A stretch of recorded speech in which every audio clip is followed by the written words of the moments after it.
नमस्कार। खबरों के इस बुलेटिन में तुहाडा स्वागत है। मैं हाँ जसप्रीत सिंह। पहला पेश ने चोणवीं खबरां। कोविड टीकाकरण मुहिम तहत देश भर में हुण तक 45 करोड़ 55 लाख टीके लगाए जा चुके हैं।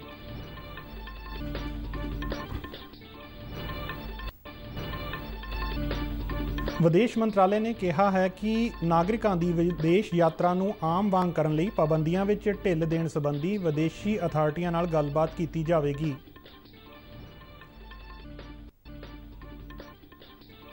केंद्रीय सिक्ख्या मंत्री धर्मेंद्र प्रधान ने कहा कि सरकार वालों देश के पेंडू खेत्रों में सिक्ख्या नूं उत्साहित करन लई निरंतर यतन किए जा रहे हैं। केंद्र वालों रेहड़ी फड़ी वालियां नूं स्वानिधि योजना तहत 2243 करोड़ रुपए के कर्जे दिते गए।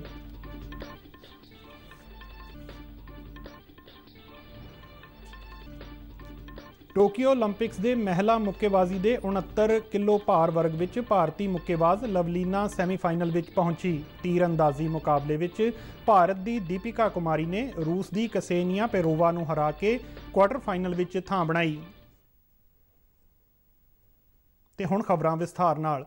कोविड टीकाकरण मुहिम तहत देश भर में हुण तक 45 करोड़ 55 लाख टीके लगाए जा चुके हैं। सेहत मंत्रालय वालों दी गई जानकारी मुताबक बीते दिन 47 लाख लोगों को वैक्सीन लगाई गई। 18 तो 44 साल उम्र वर्ग के 22,83,000 तो वध लाभपात्रियों को वैक्सीन की पहली खुराक दी गई, जबकि 4,34,000 तो वध लोगों ने वैक्सीन की दूजी खुराक हासिल की। इस उम्र वर्ग के 14 करोड़ 66 लाख तो वध लोगों को पहला टीका लगाया गया है, जबकि 76.5 लाख तो वध लोग दूजा टीका लगवा चुके हैं। पंजाब में हुण तक तकरीबन 94 लाख टीके लगाए गए हैं, जिन्हां विचों 75.5 लाख तो वध लोग वैक्सीन की पहली खुराक लै चुके हैं और 18,30,000 तो वध लोगों ने वैक्सीन की दूजी खुराक हासिल की है। देश भर में कोविड-19 तो सेहतयाब होने की दर 97.38% हो गई है। बीते 24 घंटिया में 38,465 मरीज सेहतयाब होए और एक्टिव केसां में 4,404 केसां का इजाफा देखने को मिलिया। मौजूदा समय देश में एक्टिव केसां की गिणती 4,03,840 है, जो कि कुल केसां का 1.28% है।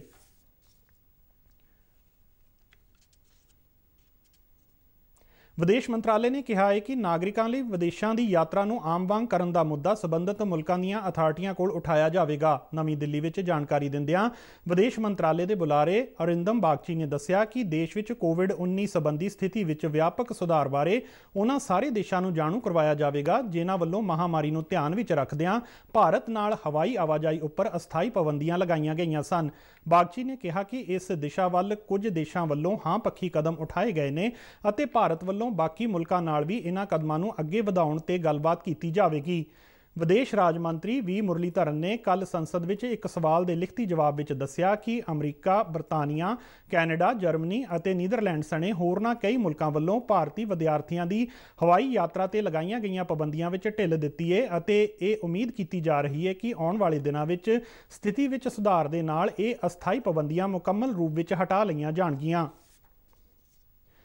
केंद्रीय सिक्ख्या मंत्री धर्मेंद्र प्रधान ने कहा है कि सरकार वालों देश के पेंडू इलाकों में सिक्ख्या नूं उत्साहित करने लई निरंतर यतन किए जा रहे हैं। राज सभा में एक सवाल के जवाब में सिक्ख्या मंत्री ने दस्सिया कि सरकार वालों 2018-19 तो पेंडू खेत्रों में प्री स्कूल तो 12वीं जमात तक सिक्ख्या नूं उत्साहित करने लई समग्र सिक्ख्या स्कीम शुरू की गई सी, जिसका मकसद देश के पेंडू खेत्रों सने सारे स्कूलों में गुणवत्ता भरपूर सिक्ख्या के समूहक और समान मौके प्रदान करना है। उन्होंने दस्सिया कि सरकार वालों कस्तूरबा गांधी बालिका विद्यालय और मैरिट वजीफा स्कीम नूं मजबूत किया जा रहा है। प्रधान ने दस्सिया कि सिक्ख्या के अधिकार तहत विद्यार्थियों नूं किताबां, वर्दियां, खेडां और सरीरक सिक्ख्या संबंधी समान और कित्ता मुखी सिक्ख्या प्रदान की जा रही है। केंद्र सरकार वालों स्वानिधि योजना तहत 22,70,000 कर्जियां तहत 2,243 करोड़ रुपए तकसीम किए जा चुके हैं। हाउसिंग और शहरी मामलों बारे राज मंत्री कौशल किशोर ने लोक सभा में दस्सिया कि स्वानिधि स्कीम तहत रेहड़ी फड़ी वालियां नूं अपना कामकार मुड़ तो चलाउण या अगे वधाउण लई 1 साल की म्याद लई 10,000 रुपए का पूंजी कर्जा दिता जाता है। इस योजना का मकसद महामारी कारण नुकसाने गए कामकार नूं मुड़ शुरू करके रेहड़ी फड़ी वालियां की माली हालत में सुधार करना है। इस योजना तहत ਜੇਕਰ ਕੋਈ ਲਾਭਪਾਤਰੀ ਸਮੇਂ ਸਿਰ ਆਪਣੇ ਕਰਜ਼ ਦੀ ਅਦਾਇਗੀ ਕਰਦਾ ਹੈ ਤਾਂ ਉਸ ਨੂੰ ਅਗਲੀ ਵਾਰ 20,000 ਅਤੇ ਤੀਜੇ ਸਾਲ ਲਈ 50,000 ਤੱਕ ਦਾ ਪੂੰਜੀ ਕਰਜ਼ਾ ਦਿੱਤਾ ਜਾ ਸਕਦਾ ਹੈ। ਕੇਂਦਰੀ ਮੰਤਰੀ ਨੇ ਦੱਸਿਆ ਕਿ ਇਸ ਦੇ ਨਾਲ ਹੀ ਸਵਾਨਿਧੀ ਤੋਂ ਸਮਰਿੱਧੀ ਪਹਿਲਕਦਮੀ ਦੀ ਵੀ ਸ਼ੁਰੂਆਤ ਕੀਤੀ ਗਈ ਹੈ।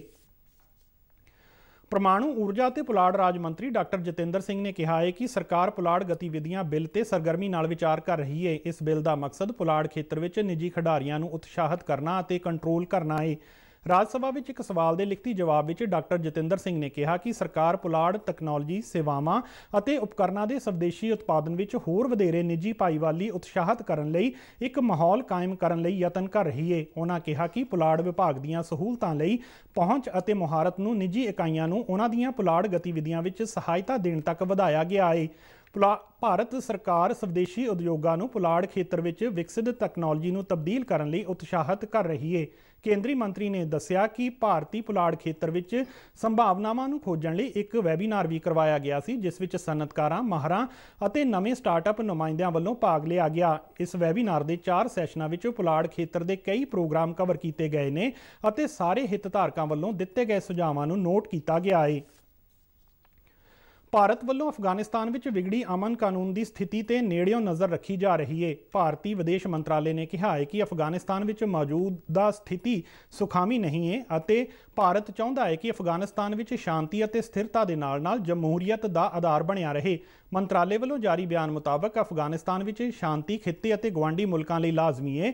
ਭਾਰਤ ਨੇ ਕਿਹਾ ਹੈ ਕਿ ਪਿਛਲੇ 2 ਦਹਾਕਿਆਂ ਦੌਰਾਨ ਅਫਗਾਨਿਸਤਾਨ ਵਿੱਚ ਸ਼ਾਂਤੀ ਤੇ ਸਥਿਰਤਾ ਲਈ ਕੀਤੀਆਂ ਗਈਆਂ ਪ੍ਰਾਪਤੀਆਂ ਨੂੰ ਅਜਾਈਂ ਨਹੀਂ ਜਾਣ ਦਿੱਤਾ ਜਾਣਾ ਚਾਹੀਦਾ। ਬਿਆਨ ਮੁਤਾਬਕ ਭਾਰਤ ਨੇ ਅਫਗਾਨਿਸਤਾਨ ਦੀ ਮੌਜੂਦਾ ਸਥਿਤੀ ਨੂੰ ਸੁਧਾਰਨ ਲਈ ਆਲਮੀ ਭਾਈਚਾਰੇ ਨੂੰ ਪਹਿਲ ਕਰਨ ਲਈ ਕਿਹਾ ਹੈ। ਬਿਆਨ ਵਿੱਚ ਭਾਰਤ ਨੇ ਕਿਹਾ ਹੈ ਕਿ ਅਫਗਾਨਿਸਤਾਨ ਵਿੱਚ ਕੋਈ ਵੀ ਇੱਕ ਧਿਰ ਇੱਕ ਤਰਫਾ ਢੰਗ ਨਾਲ ਸਥਿਰਤਾ ਕਾਇਮ ਨਹੀਂ ਕਰ ਸਕਦੀ, ਜਿਸ ਲਈ ਸਾਰੀਆਂ ਧਿਰਾਂ ਦਰਮਿਆਨ ਗੱਲਬਾਤ ਅਤੇ ਸਹਿਮਤੀ ਦਾ ਹੋਣਾ ਜ਼ਰੂਰੀ ਹੈ।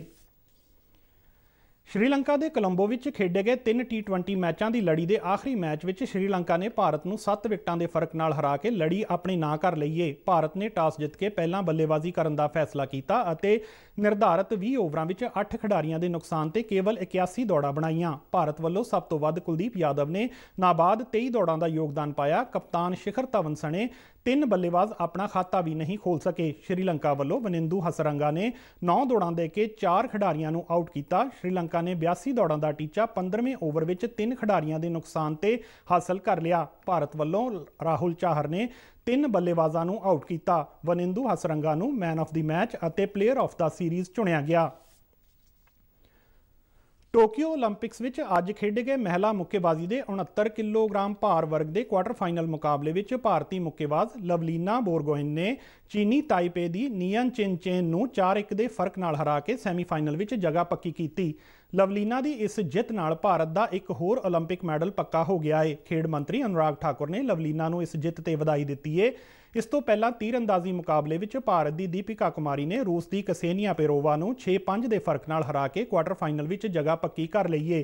दीपिका ने पहले राउंड में चंगी खेड का प्रदर्शन करदे 25 के मुकाबले 28 अंक हासिल किए, जबकि अगले राउंड में कसेनिया भारू रही।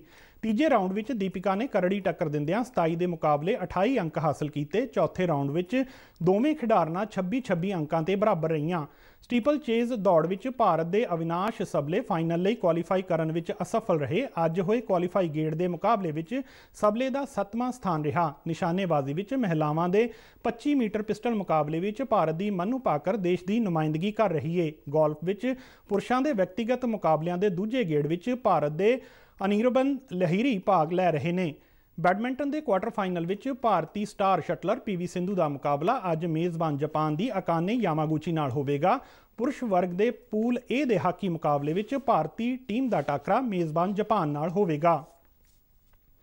खबरों के बुलेटिन साडे दर्शक RNU DDK जलंधर के YouTube चैनल, फेसबुक और ट्विटर हैंडल पेज पर भी देख सकते हैं। इस दे नाल ही खबरों का यह बुलेटिन खत्म होंदा है। नमस्कार।